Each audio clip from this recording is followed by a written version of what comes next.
સાબિત થાય છે કે ચેતરભાઈને ખોટા આરોપો લગાવીને જેલમાં નાખવાનું કાવતરું ઘડવામાં આવ્યું હતું। ચાર્જશીટની અંદર જે સરકારી અધિકારીઓની ઉપસ્થિતિ હતી એ સરકારી અધિકારીઓએ પણ કબૂલ્યું છે કે ચેતરભાઈ સાથે એવી કોઈ ગાળાગાળીવાળી કે એવી કોઈ ઘટના ઘટી નથી, એમના સ્ટેટમેન્ટમાં છે।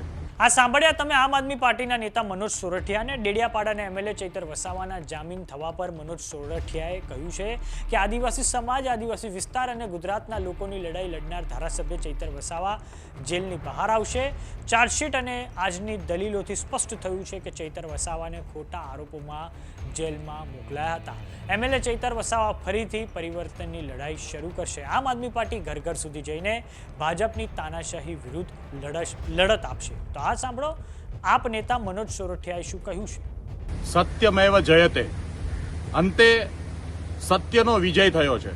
આજે છેલ્લા 2.5 મહિનાથી જે જેલમાં હતા એવા લોકનાયક ધારાસભ્ય ભાઈ ચેતરભાઈ વસાવાને માનનીય હાઈકોર્ટે જામીન આપ્યા છે, આપણે સૌ જાણીએ છીએ। અને જે રીતે આજે કોર્ટની અંદર દલીલો પણ થઈ, ચાર્જશીટ ઉપર ચર્ચા થઈ, એનાથી એક વાત ચોક્કસ સાબિત થાય છે કે ચેતરભાઈને ખોટા આરોપો લગાવીને જેલમાં નાખવાનું કાવતરું ઘડવામાં આવ્યું હતું।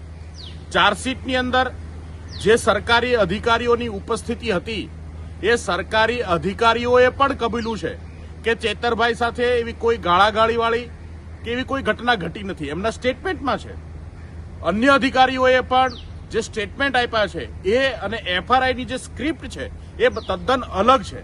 કોર્ટની અંદર જ્યારે આ વાત ફ્લોર ઉપર રાખવામાં આવી, માનનીય કોર્ટે પણ સ્વીકાર્યું છે અને માનનીય કોર્ટે ચેતરભાઈ વસાવાને જામીન આપ્યા છે। શરત રાખવામાં આવી છે કે એ પોતાની વિધાનસભામાં 1 વર્ષ માટે નહીં જઈ શકે।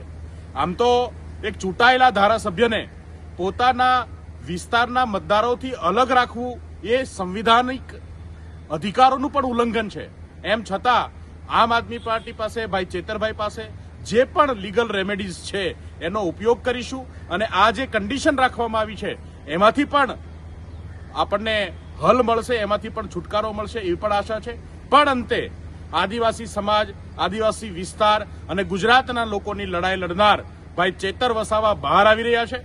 ફરીથી ગુજરાતની સેવામાં, ગુજરાતના લોકોની સેવામાં, આદિવાસી વિસ્તારની સેવામાં અને ગુજરાતને એક નવો વિકલ્પ આપી શકાય, ગુજરાતમાં સદંતર જે સત્તામાં બેઠેલા તાનાશાઓ છે એને બદલી શકાય, એમને ઘરે બેસાડી શકાય, પરિવર્તન લાવી શકાય, એ લડાઈ આજથી ચેતરભાઈ ફરીથી શરૂ કરવાના છે।